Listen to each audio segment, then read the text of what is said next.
नमस्कार मंडळी, स्वागत आहे तुमचं माझ्या आजच्या नवीन पॉडकास्टमध्ये। आजचा आपला विषय आहे सिंपती गेन करणारी आरशाचार दोरी। पण पॉडकास्ट सुरू करण्यापूर्वी जर तुम्ही माझ्या चॅनलवर नवीन असाल तर माझ्या चॅनलला सबस्क्राइब करून घ्या। सोबतच शेजारी असलेल्या बेल आयकॉनला प्रेस करा सो दॅट कोणतीच अपडेट तुम्ही मिस करणार नाही। तर मग वाट कसली बघताय, चला सुरू करूया आजच्या आपल्या पॉडकास्टला। मंडळी, या आरशीवरती मी 1-2 आठवडे झाले असतील पॉडकास्ट केलं नाही आहे, पण लास्ट पॉडकास्ट मध्ये मी हिच्या आईच्या साडीच्या पदराबद्दल बोलली होती। 1-2 व्हिडिओ मध्ये आईचा पदरच जागेवरती नव्हता आणि खूप विचित्र प्रकारे ते व्हिडिओ मध्ये दिसत होतं। आता एवढं मी बोलली होती त्यावरती, तर मला वाटलं काकूंना थोडी तरी लाज वाटेल आणि ह्या आरशा काकू सुधारतील, आईला असं व्हिडिओ मध्ये परत दाखवणार नाही, नीटनेटकं दाखवतील। पण कसलं काय हो मंडळी, आरशा काकू डॉलरसाठी एवढ्या भुक्या आहेत ना की स्वतःच्या जन्मदात्या आईलाही सोडत नाही आहेत। पैशासाठी आईची इज्जत देखील वेशीवरती टांगायला निघाले आहेत। आपण आपलं डेली लाईफस्टाईल दाखवतो, हजारो लाखो लोक आपल्याला बघत असतात व्हिडिओ मार्फत। मग आपण कसे व्हिडिओ बनवले पाहिजे, आपल्या व्हिडिओ मध्ये सगळं नीटनेटकं दिसलं पाहिजे, एकदमच गुडी गुडी नाही परंतु नॅचरली तरी नीटनेटकं हे हवंच ना। आता या लोकांना आपण काय बोललो तर लगेच राग येतो, परंतु हे लोक जे काही करतात वागतात, यांच्या व्हिडिओ मधून चुकीचे संदेश देतात, ह्यात या लोकांना काही चुकीचं वाटत नाही। ते कोणाचाही कोणासोबत पर्सनल नाही। यांचे काही अंधमंद भक्त येऊन कॉमेंट्स काय करतात तर तू तिच्या नात्यातली असशील म्हणून जळत असशील तिच्यावरती। अरे काही म्हणजे ह्या लोकांनी असा समजच करून ठेवला आहे वाटते की नातेवाईक हे वाईटच असतात। हे लोक यांच्या रिलेटिव्ह सोबत वाईट वागत असतील, त्यामुळे यांना असं वाटत असेल। अजून आता कायच बोलू ना मी, पण खरंच हसू येतं मला यांच्या या बुद्धिमत्तेवरती। अरे आम्ही रिॲक्शन देतो पण कधीच कोणाला शिवीगाळ नाही केली किंवा अपशब्द नाही बोललो, जे आपले डेली लाईफ मधील मजेशीर शब्द आहेत तेच यूज करतो। पण आजकाल कोणी चांगलं सांगणारं नको वाटते ह्या लोकांना, यांना फक्त तोंडावर गोड बोलणारे आवडतात। आपली चूक या व्लॉगर्सला मान्य करायचीच नाही आहे। यांनी असा समज करून घेतलाय की हे लोक सर्वगुण संपन्न आहेत, स्वतःला हे लोक देव माणूस समजतात आणि यांचा असा समज आहे की यांच्यासारख्या देव माणसाला आम्ही त्रास देतोय। खूप दिवसांपासून घरकोंबडीवरती पण पॉडकास्ट करायला रिक्वेस्ट येत आहेत मला। हो मंडळी, नेक्स्ट वीक मध्ये मी तिच्यावरती पॉडकास्ट करणार आहे। सध्या फेस्टिवल सुरू होते ना, म्हणून म्हटलं नेगेटिव्हिटी लांब राहू दे। त्या घरकोंबडीचा स्वभाव तुम्हाला सगळ्यांना माहिती आहे ना, तिच्यावरती रिॲक्शन दिलं की लगेच सगळी हातातली कामं टाकून लगेच येते भांडायला। त्यामुळे म्हटलं सणासुदीला असली इडापिडा नको। ही आरशी आता बाळंतपणाला म्हणून माहेरी गेली आहे। तर बघायला गेलं तर ह्या आरशीचं दुसरं बाळंतपण आहे, तसं तर ते सासरीच करतात, पण हिच्या या स्वभावामुळे कदाचित सासूने येणं पसंत नसेल केलं। आणि ही बाई काय सासरी जायची नाही, हिला मोकळीक नाही मिळत ना तिकडे, सतत साडी नेसावी लागते, डोक्यावरती पदर घेऊन फिरावं लागते, म्हणून ही तिथे जाणं पसंत नसेल करत। इथे कशी आहे ती बिचारी वहिनी आहे, ती काय बोलत नाही, गपगुमान सगळं काम करते, त्यामुळे या आरशीचं फावलं आहे, सगळंच काम वहिनीला करायला लावते। पण आजकाल तर ती वहिनी पण कंटाळलेली दिसते, व्हिडिओ मध्ये यायला आवडत नाही वाटते तिला। साहजिकच आहे ना मंडळी, तेच आधी 6 लोक आहेत घरामध्ये, त्यात हे 3 आले आहेत। 9 जणांचं एकटीने करणं काय खायची गोष्ट आहे का? तिथे त्या युरोपच्या वांगोला म्हणजेच टोमल काकूंना 4 माणसांचं जेवण करायला कंटाळा येतो, भातुकलीचा स्वयंपाक करतात त्या, मग इकडे तर 9 लोकांचा स्वयंपाक करावा लागतो त्या काकूंना, त्यात लहान बाळाचं पण सगळं करावं लागते। ही आरशी नुसती व्लॉगिंग करत असेल, लेकीकडे तरी लक्ष देते की नाही तिलाच माहिती। हिने खरं म्हणजे आराम केला पाहिजे, कितीतरी लोक तिला आराम करायला सांगतात, पण नाही ऐकेल तर ती आरशी कसली ना हो मंडळी, नुसतं व्हिडिओ एके व्हिडिओ।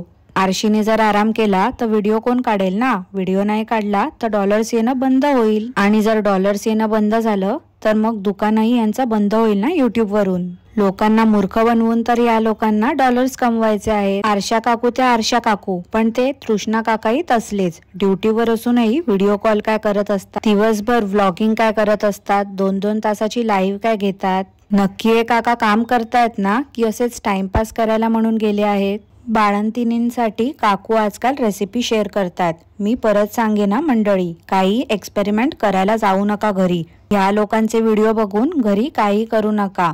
तुमच्या डॉक्टरला विचारा आणि घरात कोणी असतील ना सिनियर सिटीजन त्यांना विचारा, उगाच कोणाचाही व्हिडिओ बघून काही करायला जाऊ नका। हे लोक नुसतं व्हिडिओमध्ये दाखवायला म्हणून काहीतरी रेसिपी करून दाखवतात, पण प्रत्यक्षात हे लोक खातायत की नाही हे आपल्याला माहिती नाही। आणि तसं बघायला गेलं तर आता प्रेग्नन्सी प्रँकला या लोकांनी सिरियसली घेतलं होतं। आरशा काकूंसारख्याच अजून 10 बायका प्रेग्नेंट होत्या। जर 10 वेगवेगळ्या लोकांचे व्हिडिओ बघितले असाल ना तुम्ही, तर 10 जणांनी वेगवेगळ्या गोष्टी दाखवल्या असतील। मग तुम्हीच सांगा कोणाकोणाचं फॉलो करणार आहात तुम्ही। त्यापेक्षा ना चांगला डॉक्टर बघा, त्याचा सल्ला घ्या आणि मगच ते फॉलो करा। कसं आहे ना मंडळी, मी तुम्हाला सगळ्यांना हक्काने सांगू शकते, पण यांच्या अंधमंद भक्तांना बोलून काही फायदा नाही आहे हो। ते लोक ना त्यांची ताई जे सांगेल तेच करणार। उद्या यांची ताई बोलली की 9व्या महिन्यामध्ये 9व्या फ्लोअरवर ना उडी मारायची चांगली असते, तरी ते लोक जातील उड्या मारायला। मूर्खांचा बाजार आहे हो मंडळी, बाकी काही नाही। 2-3 दिवसा अगोदरचा मंडळी आरशा काकूंचा मी एक व्हिडिओ बघितला, त्याच्यामध्ये पण तेच आरशा काकूंची आई बाळाला अंगाई गाऊन झोपवत होती, तेव्हाही तेच त्यांचा पदर सरकला होता। आणि तरी देखील या आरशा काकू झूम करून करून दाखवत होत्या मुद्दाम। असं का वागतात ना हे आरशा काकू, मला तेच समजत नाही। यांना मजा येते का असं करायला? निदान व्हिडिओ काढताना तरी यांचं लक्ष हवं की नको? चला लक्षात नसेल आलं, परंतु नंतर तर समजायला हवं ना या काकूंना। या काकूच व्हिडिओ एडिट करतात ना, की काकांना व्हिडिओ पाठवतात आणि मग काका व्हिडिओ एडिट करतात। एडिटिंग करताना कट करायचं, ब्लर करायचं, तिथे इमेज लावायचं सगळं ऑप्शन येते। चला काकूने एडिट केल्यानंतर तो व्हिडिओ तर काकू बघत असतील ना की प्रॉपर एडिट झाला आहे की नाही, तेव्हा पण काकूंना दिसत नाही का? चला असं समजू तेव्हाही काकूंना दिसत नसेल, काकू पण अंधमंद भक्तांसारख्या डोळे झाकून काम करत असतील। पण निदान YouTube वरती अपलोड केल्यानंतर तरी काकू स्वतः बघत असतील ना तो व्हिडिओ, आजूबाजूचे लोक बघत असतील तो व्हिडिओ, तेव्हाही कोणाच्याच लक्षात येत नाही का? निदान तेव्हा तरी काकूंना एडिट करावा। आता तर YouTube मध्ये एवढे फीचर्स अवेलेबल आहेत की आपण व्हिडिओ अपलोड केल्यानंतर पण काही जर आपलं चुकलं असेल तर आपण एडिट करू शकतो, ट्रिम करू शकतो, तिथे ऑडिओ लावू शकतो, इमेज लावू शकतो, ब्लर करू शकतो। पण तेही या काकूंना यूज करायचं नाही आहे। फुकटचे फीचर्स मिळतात ते देखील काकू यूज नाही करत। काय बोलायचं नाही या काकूंना आता? काकूंना नाही समजत, पण त्यांच्या आईला देखील नाही समजत का की मुलगी व्हिडिओ काढते तर आपण पदर नीट ठेवावा? या पूर्ण फॅमिलीनेच वाटते डॉलरसाठी स्वतःला विकून टाकलंय YouTube वरती। एका दिवसात कमीत कमी 3 व्हिडिओ काकू शूट करतात, पण भक्तांना ते समजत नाही हो मंडळी। मागे पण पाहिलत ना, काकू त्यांच्या घरी कधीच गेल्या होत्या तरी पण बॅकडेटेड व्हिडिओ टाकत होत्या। मग काकूंना झेडमार्ट मध्ये कोणीतरी बघितलं होतं आणि कॉमेंट्स केल्या होत्या, त्यामुळे काकूंची चोरी पकडली गेली। काकूंनी लगेच मग 1-2 दिवसाने त्यांच्या व्हिडिओला व्हॉइस ओव्हर दिला आणि सांगितलं की मी घरी कधीच आली आहे, हे जुने व्हिडिओ आहेत। काकूंचा नाईलाज झाला आणि त्यांनी मग घरचे व्हिडिओ दाखवणं सुरू केलं होतं। सध्या काकूंनी परत डिगारोचं प्रमोशन करायला सुरू केलं आहे। मला तर वाटते या लोकांनी म्हणजेच क्रिंज ब्लॉगर्स ने हो मंडळी, सेकंड प्रेग्नन्सीचा डिसिजन ना प्रमोशन मिळवण्यासाठी म्हणूनच घेतला असेल। तसं पण मागे आरशा काकू बोलत होत्या ना की हा डिसिजन आम्ही खूप विचारपूर्वक घेतला आहे। हाच विचार केला असेल काकूंनी। त्यांना माहिती होतं एकदा का बाळ आलं की खूप सारे प्रमोशन मिळणार आहेत। सध्या काकूंचं प्रमोशन आणि व्लॉगिंग मुळे फ्रीकडे खूप दुर्लक्ष होत चाललं आहे। त्याच्याकडे काकू बघतच नाही आहे, त्याची तब्येत खालावली आहे। एवढं मुलाला बरं नाही आहे, पण व्लॉगिंग काय बाईची थांबत नाही आहे। मुलगा आजारी आहे, त्याचं पण काकूंना व्हिडिओ बनवायचा आहे आणि त्याच्यावरती पण डॉलर्स कमवायचे आहेत। बरोबरच आहे ना, त्याच्या उपचारासाठी जेवढे पैसे लागणार आहे काकू 2 व्हिडिओ टाकून वसूल करण्याचा प्रयत्न करतायत। ह्या काकूंच्या वहिनीला काकूंने नवीन साडी तरी घेऊन द्यायला हवी होती, निदान 2-3 जोड तरी। किती दिवसांपासून एकच साडी नेसून ती फिरते व्हिडिओ मध्ये। हे लोक आंघोळ तरी करतात की नाही ना देव जाणो। काय त्या मॅट्रेसचं प्रमोशन करत होती आणि मुलांना त्या मॅट्रेस वरती उड्या मारायला लावल्या होत्या। घाणीचे पाय देऊन ते मुलं तिथे उड्या मारत होते आणि आता ही त्या बाळाला घेऊन तिथेच झोपणार आहे। बाळाच्या ही हायजीनची काळजी घेत नाही ही बाई, नुसती आपली डॉलरसाठी हपापली आहे, पैशासाठी काहीही करेल। मंडळी आरशा काकूंने तर त्या वहिनीला एकदम केअरटेकरच करून ठेवलं आहे आणि त्या 2 महिन्याच्या बाळाला सगळीकडे घेऊन नाचवत असतात। साडी आणायला गेल्या होत्या तरी पण तिकडे पण त्या बाळाला घेऊन गेले होते। तुम्हीच सांगा आता काही गरजेचं होतं का त्या बाळाला तिकडे नेणं? आणि सगळीकडेच आरशा काकूंनी जाणंही गरजेचं आहे का? उगाच आपलं नाचकाम सुरू आहे। या अवस्थेमध्ये जास्तीत जास्त काकूंनी आराम केला पाहिजे तर नाही?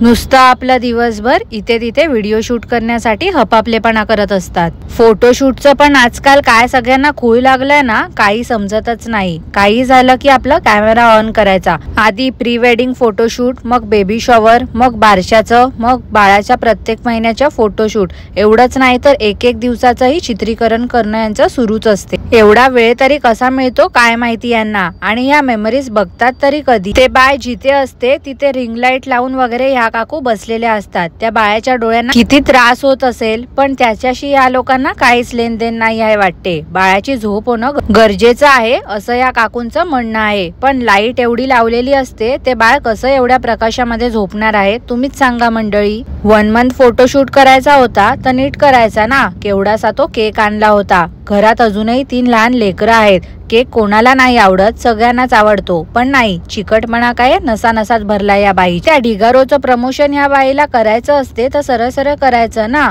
उगाच आपलं ह्याला हवं होतं त्याला हवं होतं म्हणून मी हे बनवलं ते बनवलं आणि मग त्या ढिगारोचं प्रमोशन करत असते. आजकाल सगळे हिला कॉमेंट करतात की तेच तेच कपडे घालतेस, किती कंजूस आहे. तर त्यावर काकूंना राग आला. अहो अंदमंद भक्तांनो, काय आहे ना, ही आरशी दिवसाला 4 ते 5 व्हिडिओ शूट करते. पण तुम्हाला वाटते की रोज वेगवेगळे व्हिडिओ असतात. कसं आहे ना, हे लोक तुमच्या इमोशन सोबत खेळतायत. पण तुम्हाला वाटते की हे लोक खूप चांगले आहेत, पण तसं नाही आहे हो. आणि या लोकांना ना एकही नेगेटिव्ह कॉमेंट करू नका, यांना लगेच मिरच्या झोमतात. कसं आहे ना, लोकांच्या जीवावरती मोठे झाले आहेत हे लोक, पण त्याच लोकांना मूर्खात काढतायत. फेम मिळाला की सरड्यासारखे हे लोक पण रंग बदलायला सुरू करतात. आणि ही आरशी तर नंबर 1 आहे. सिंपती गेन करण्यामध्ये हिचा हात कोणीच पकडू नाही शकत. रटाय व्हिडिओ कसे हिचे अंदमंद भक्त डेली बघतात ना, ते त्यांचं त्यांनाच माहिती. तर मंडळी, आजसाठी एवढंच. आजचं पॉडकास्ट मी इथेच थांबवते. आजचं पॉडकास्ट तुम्हाला आवडलं असल्यास लाईक करा, शेअर करा, चॅनलला सबस्क्राईब करायला विसरू नका. सोबतच शेजारी असलेल्या बेल आयकॉनला प्रेस करा, सो दॅट कोणतीच अपडेट तुम्ही मिस करणार नाही. धन्यवाद.